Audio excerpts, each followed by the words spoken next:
Welcome to YouTube channel Abrar electrical world. मेरा नाम है सैयद अबरार अली और मेरे पास एक्सपीरियंस है के इलेक्ट्रिक का और दूसरे कंसल्टेंट के साथ काम करने का। मैंने ग्रिड स्टेशन 30-40 डिज़ाइन तो किए होंगे और उसमें के इलेक्ट्रिक के भी शामिल हैं। उसमें DHCT के सारे ग्रिड, उसके अंदर LDA-सिटी लाहौर और उसके अंदर गुजरांवाला फैसलाबाद में फिडमिक के ग्रिड स्टेशन, AIS GIS हर तरह के ग्रिड स्टेशन मैंने डिज़ाइन किए। और फिर उसके बाद मैं पढ़ाता रहा काफ़ी अर्सा। NED में पढ़ाया, सर सैयद यूनिवर्सिटी में पढ़ाया, नस्ट में भी मैंने पढ़ाया। उस सब की बुनियाद पे सेप्को में एज ए चेयरमैन काम किया। इस सब तजुर्बे की सक्कर इलेक्ट्रिक पावर कंपनी डिस्को, तो सबकी बुनियाद पे जो मेरे पास चीज़ें जमा हो गई तो फिर मैं उनको एक कहना चाहिए वीडियो किताबी शक्ल दे रहा हूँ।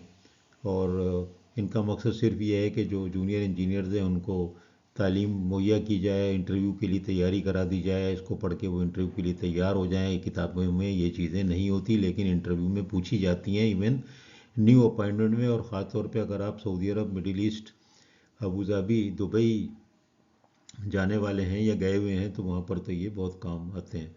मेरे बहुत से स्टूडेंट ने मेरे ये सारे कोर्सेज करे हैं और ये पढ़ते रहते हैं और मुझे पता है कि वो अप्रिशिएट भी करते हैं कि वो इनको पढ़ने की वजह से वो इंटरव्यू में कामयाब हुए। तो ये ग्रिड स्टेशन डिज़ाइन जो है इसके ऊपर मैं 5-6 वीडियो लेक्चर करूँगा, क्योंकि मेरा अपना ज़ाती तजुर्बा है ग्रिड स्टेशन के बिडिंग डॉक्यूमेंट बनाने का, टेक्निकल इवेल्यूएशन करने का, पूरे डिज़ाइन करने का, technical and non technical and commercial parts बनाने का, और उसके बाद कमीशनिंग एंड टेस्टिंग का, और उसके बाद सिस्टम ऑपरेशन और मेंटेनेंस का भी। अल्लाह मियां ने मुझे मौका दिया, तवील तजुर्बा इन सारी फील्ड्स में है।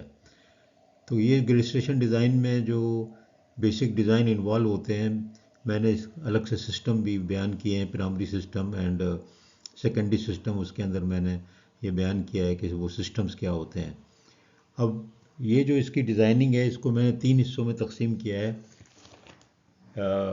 डायमेंशनिंग मैंने इसका नाम दिया है। ये नाम आप ज़्यादातर देखेंगे तो नहीं, लेकिन मैंने इसको ही नाम दिया है डायमेंशनिंग। और ये डायमेंशंस जो हैं इसको मैंने 3 हिस्सों में तकसीम किया है। जो इस वक्त आपके सामने जो लेक्चर होगा वो करंट डायमेंशनिंग के मुतालिक होगा, लेकिन मैंने किस तरह डिवाइड किया है ज़रा आप देखें। तो मैंने इसको डिवाइड इस तरह किया है कि voltage dimensioning, current dimensioning and spatial dimensioning. ये मैंने अपने हिसाब से ये टर्म मुकर्रर किए हैं और ये गलत नहीं है, ये इसी तरह से ही होता है, लेकिन ये टर्म मैंने खुद ही इस तरह से बनाई है। और आपको किताब में ना भी मिले तो ये नहीं मतलब है कि कोई ये गलत है, ये बिल्कुल सही है। तो ये 3 हिस्सों में मैं डिस्कस करूँगा। मैं ये वर्कशॉप जो कराता रहा हूँ कई बरस से यहाँ पर भी, और स्टूडेंट जो कनाडा में और मिडिल ईस्ट में उन्होंने भी अटेंड किया, तो उसके अंदर मैं ये पूरा एज ए कोर्स उनको कराता हूँ। तो ये जो अभी आपके सामने होगा इसमें से पहला हिस्सा होगा करंट डायमेंशनिंग का, दूसरा डायमेंशनिंग वोल्टेज का, और तीसरा स्पेशियल डायमेंशनिंग होगा। ये ग्रिड स्टेशन के डिज़ाइनिंग का पार्ट है। When you are working on a design of a grid station, you are preparing the technical specifications, technical part, और उसके बाद फिर आप उसका डॉक्यूमेंट बना करके अपलोड करते हैं टेंडर के लिए। या आप ऑलरेडी यूटिलिटी में हैं एंड आप खुद अपना ग्रिड स्टेशन डिज़ाइन करके बनाएंगे तो वो भी इसकी मदद से आप डिज़ाइन कर लेंगे। अगर आप किसी बड़ी इंडस्ट्री में हैं, बड़ी से मुराद बड़ी ऑयल रिफाइनरी में, स्टील इंडस्ट्री और इस तरह की चीज़ों पे, तो ये लेक्चर्स आपको इस काबिल कर देंगे कि आप बिडिंग डॉक्यूमेंट में टेक्निकल पार्ट पूरा बना लें। आगे चलते हैं। देखिए, करंट डायमेंशनिंग जब होती है तो दो करंट की हिसाब से इक्विपमेंट डिज़ाइन होता है। अब कौन सा इक्विपमेंट, इसके अंदर आपकी सारी बस बार आ जाएगी, बस बार के साथ ब्रेकर की सारी रेटिंग आ जाएगी, आइसोलेटर डिस्कनेक्टर की रेटिंग आ जाएगी, और हर चीज़ की प्राइमरी रेटिंग जो होगी ना, CT हो, PT हो, कोई चीज़ हो, उस सब की जो प्राइमरी डायमेंशंस हैं यानी कि प्राइमरी करंट की रेटिंग्स हैं, दो किस्म की, कंटिन्यूस करंट रेटिंग और एक शॉर्ट सर्किट करंट रेटिंग। वो पूरी की पूरी इसमें मैं इंशाल्लाह डिज़ाइन पॉइंट ऑफ व्यू से कवर करूँगा, डिफ़ाइन करूँगा उनको। और उसके ऊपर फिर अलग अलग भी मेरे वीडियो लेक्चर्स हैं जिसके अंदर मैंने बताया हुआ है कि कंटिन्यूस करंट रेटिंग कैसे कैलकुलेट करें टेम्परेचर के हिसाब से, और short current circuit current rating करें कैसे करें। लेकिन जब आप गियर स्टेशन डिज़ाइन को ऐसे होल्ड करते हैं तो आमतौर पे आप टेबल का इस्तेमाल करते हैं और उन टेबल से आप करंट रेटिंग अपने मुताबिक चूज़ करते रहते हैं। लेकिन जहाँ तक उनकी रेटिंग का ताल्लुक है वो मैंने अलग भी लेक्चर बनाए हुए हैं कि, और ये तक बनाया हुआ है कि ऐसी टिपिकल रेटिंग क्यों होती है करंट की कि 3150 और 2500। तो ये 3150 ऐसी टिपिकल रेटिंग कहाँ आई, तो मेरी एक वीडियो लेक्चर है आर सीरीज़, रेमंड नंबर की आर सीरीज़, मैंने ये चीज़ भी डिफ़ाइन की है कि ये नंबर आप जब भी देखें शॉर्ट सर्किट के या कंटिन्यूस करंट के तो उनमें कोई आपको रब्त नज़र नहीं आता। ऐसा नहीं है कि 1000 2000 3000 4000 5000। तो इसलिए मैंने मिसाल दी कि भाई ये कौन सी रेटिंग हुई, 3150 एम्पियर होती है ना। तो इसीलिए आप जब शॉर्ट सर्किट पे भी जाएं तो वहाँ पर भी अजीब तरीके से रेटिंग होती है। 63 किलो एम्पियर, भाई 63 क्यों, 60 किलो एम्पियर क्यों नहीं। इसके ऊपर पूरी एक मैंने लेक्चर बनाई है आर कि कौन सी सीरीज़ के तहत ये डिसाइड होते हैं। तो आगे चलते हैं, डिज़ाइनिंग साइट पे डिफ़ाइन करते हैं और इसके ऊपर अलग अलग वीडियो अलग मिलेंगी जो ये चीज़ों को फर्दर कैलकुलेशन रेंज में ले जाएंगी।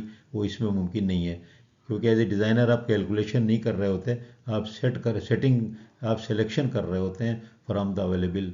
आप अपनी रेटिंग निकालते हैं कि मेरा लोड इतना है, ये है वो है। शॉर्ट सर्किट लेवल आप निकालते हैं फ्रॉम द सिस्टम स्टडीज़, जो कि मेरी अलग सीरीज़ चल रही है। इस वक्त मैं ट्रांजिएंट स्टेबिलिटी और पावर सिस्टम स्टेबिलिटी को कवर कर रहा हूँ जो कि ज़्यादा मुश्किल टॉपिक है। लोड फ्लो शॉर्ट सर्किट तो सभी जानते हैं। तो ये शॉर्ट सर्किट जो स्टडी होगी इसमें से ये रेटिंग निकलेगी जो नंबर 2 पे नीचे लिखी है, और कंटिन्यूस करंट रेटिंग जो है वो आपकी लोड फ्लो से और आपके अपने कैलकुलेशन से कि इतना मेरा करंट होगा, सेफ्टी मार्जिन लगा करके टेम्परेचर की कंडीशन देख करके आप टेबल से सेलेक्ट करेंगे स्टैंडर्ड वैल्यूज़। और तो यहाँ पर इसमें मैं सिर्फ डिफ़ाइन करूँगा और फिर आगे आप देखें। तो ये एक होती है रेटेड नॉर्मल करंट, ये स्विच गियर की जो आरएमएस करंट है नॉर्मल, यानी जो कंटिन्यूसली वो स्टैंड कर सकता है विदाउट इंक्रीजिंग दी टेम्परेचर लिमिट। तो असल जो चीज़ हम कहते हैं ना स्टैंड कर रही है कोई चीज़, विद स्टैंड कर रही है, short circuit with stand current, तो क्या मतलब होता है कि कितना करंट वो मैक्सिमम ले सकती है कंटिन्यूसली और कितना शॉर्ट टाइम के लिए, थोड़ी देर के लिए शॉर्ट सर्किट करंट ले सकती है। शॉर्ट टाइम करंट का मतलब होता है शॉर्ट सर्किट करंट जो कि 5 गुना 10 गुना हो सकता है, वो अलग एक का पूरी लेक्चर है, पूरी अलग कहानी है। और ये जो कंटिन्यूस करंट है ये भी टेम्परेचर से ताल्लुक़ है। इस बात को समझ लें कि हर चीज़ का ताल्लुक़, इंसान की भी लाइफ का ताल्लुक़ टेम्परेचर से है। तो अगर टेम्परेचर ज़्यादा हो जाएगा तो उसी वक्त वो फिर इंसान की भी डेथ हो जा रही है और ये इक्विपमेंट की भी डेथ हो रही है, मोटर की, अल्टरनेटर की, हर चीज़ की। कंडक्टर टूट के गिर जाएगा, ट्रांसफार्मर जल जाएगा। तो ये चीज़ ध्यान में रखें कि जो भी चीज़ की डिज़ाइनिंग हो रही होती है ना, और कहते हैं ये rated current, rated short circuit, तो ये जब करंट की बात हो रही होती है तो असल में ये टेम्परेचर रिलेटेड होती है। और कंटिन्यूस का मतलब क्या हो गया कि साला साल 24 आवर वो चलने वाली चीज़ हो, उसको कंटिन्यूस करंट कहते हैं। Without temperature rise which exceed the limits. वो एक्सीड की लिमिट कैसे डिसाइड होगी, वो एक्सीड की लिमिट कापर से तो डिसाइड नहीं होगी, वो एलुमिनियम से डिसाइड नहीं होगी, क्योंकि 1000 2000 एम्पेयर पे उसको क्या होना है, आप तो साइज़ तो सेलेक्ट करेंगे ना। उसके ऊपर मैंने अलग एक लेक्चर बनाया हुआ है कि how to select the cross section area of the conductor according to the continuous current. पूरी एक वीडियो लेक्चर मेरा मौजूद है लंबा चौड़ा। तो उसके हिसाब से आप करेंगे तो प्रॉब्लम क्या होगा, लेकिन प्रॉब्लम ये होता है कि एम्बियंट टेम्परेचर सारा साल बदलता रहता है, वक्त के साथ बदलता है। आप 40 50 साल के लिए सिस्टम डिज़ाइन कर रहे हैं तो एम्बियंट भी बढ़ गया, तो आपका जो ये टेम्परेचर गवर्न होता है ये कॉपर के ऊपर, एल्युमिनियम के ऊपर, बसबारों के ऊपर, ये इंसुलेशन से गवर्न होता है। इंसुलेशन की असल में लाइफ होती है, उसके ऊपर अलग वीडियो है क्लास से। इंसुलेशन जैसे कि 90 डिग्री सेंटीग्रेड मैक्सिमम है। इसी तरह पीवीसी, अगर केबल है पीवीसी है तो उसकी भी 90 डिग्री सेंटीग्रेड मैक्सिमम है टेम्परेचर है, जो होगा राइज नहीं, maximum limit of the temperature. तो वो क्लास मेरी ABCED, वो मेरी इंस्टॉलेशन क्लास पे अलग वीडियो लेक्चर मौजूद हैं, क्योंकि अभी तक जो है 350 लेक्चर मेरे हो चुके हैं। तो इसलिए वो सारी चीज़ें मौजूद हैं, आपको थोड़ी जहमत होगी तो आपको देखना होगा। फिर ये पीक विद स्टैंड होती है। देखें जब भी शॉर्ट सर्किट होता है ना, तो पहले जो फेज़ होता है उसका, उसमें पीक करंट आता है जो कि 2.5 गुना होता है, 2.5 टाइम 50 साइकिल में, और 2.6 टाइम 60 साइकिल वाले जो कि नॉर्थ अमेरिकन स्टैंडर्ड है, अगर उसके में 2.6 टाइम होता है। तो ये जो पहला जो पीक आता है, आपको पता है कि शॉर्ट सर्किट करंट जो होता है वो कॉम्बिनेशन होता है डीसी और एसी का शुरू में।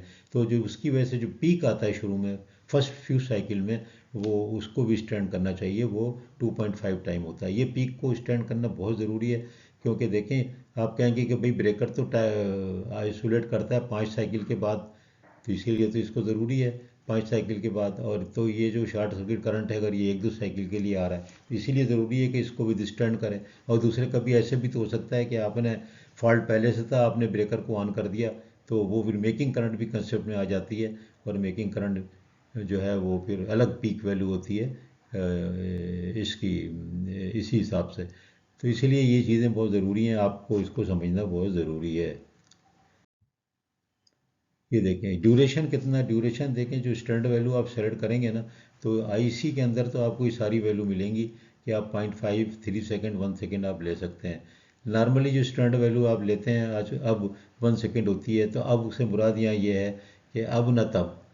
आप 3 सेकेंड भी ले सकते हैं, 2 सेकेंड भी ले सकते हैं, लेकिन मसला ये है कि जितना आप टाइम के लिए आप चाहेंगे कि इक्विपमेंट विथस्टैंड करे और उसको कुछ ना हो, चाहने का मतलब है उसको कुछ हो ना, उसके अंदर कोई वियर टियर ना हो, जब आप टेस्ट के बाद देखें या शॉर्ट सर्किट के बाद उस बार खोलें तो कोई इम्पेयरमेंट ना हो इंसुलेशन में, तो उसके लिए आपको टाइम कम करना है। टाइम करने का मतलब ये होता है कि कॉस्ट बढ़ती है, आपको ज़्यादा कूलिंग चाहिए होती है, आपको क्रॉस सेक्शन एरिया बढ़ाना होता है, आपको और बहुत सी चीज़ें बदलनी होती हैं।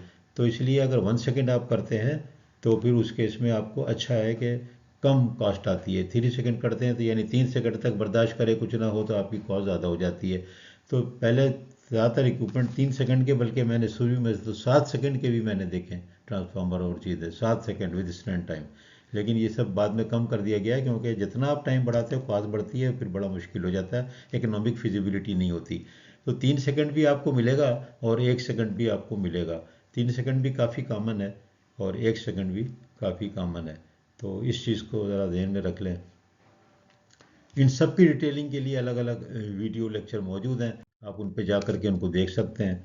तो इस लेक्चर में इतना ही काफ़ी है, ये 10-12 मिनट, 15 मिनट, कभी कभी बहुत लंबी हो जाए तो 18 मिनट, इससे ज़्यादा वीडियो बनाता नहीं, क्योंकि फिर वो लोग जो है उकता जाते हैं। मैं खुद भी नहीं इतनी लंबी लंबी वीडियो देखता हूँ ना करता हूँ, इसी वजह से, ताकि जो है वो आपका उसमें पढ़ने में दिल लगा रहे, क्योंकि बहुत मुश्किल है कि आप जो है 1 घंटे तक वीडियो देखें। मेरी हर वीडियो आप देखें छोटी से छोटी है, और वो इसलिए कि ओरिएंटेशन ये है कि बच्चों को इंटरव्यू के लिए तैयार किया जाए, या वो अगर फील्ड में है तो फौरी रेफरल के लिए तैयार किया जाए, फ़ौरन रेफरेंस कर लें, छोटी सी वीडियो देख लें और उनको सारी चीज़ें समझ में आ जाएँ। तो बहुत बहुत शुक्रिया। टोटल इसका ऑब्जेक्टिव है तालीम देना, तालीम देना और बच्चों को तालीम देना। तो इसको आप लोग शेयर करके अगर लोगों को बताएंगे तो उन्हीं का फ़ायदा है। कोई व्यूज़ इतने नहीं मिलने वाले कि मुझे कोई से लाखों रुपए इनकम होने वाली है, ऐसा कुछ भी नहीं है। तो इसलिए प्लीज़ लोगों के फ़ायदे के लिए इसको शेयर करें, मेरे फ़ायदे के लिए नहीं। मेरा कोई फ़ायदा नहीं है, मेरा फ़ायदा ये है कि मुझे इससे बड़ा सुकून मिलता है कि मैं लोगों को ये बातें बता रहा हूँ।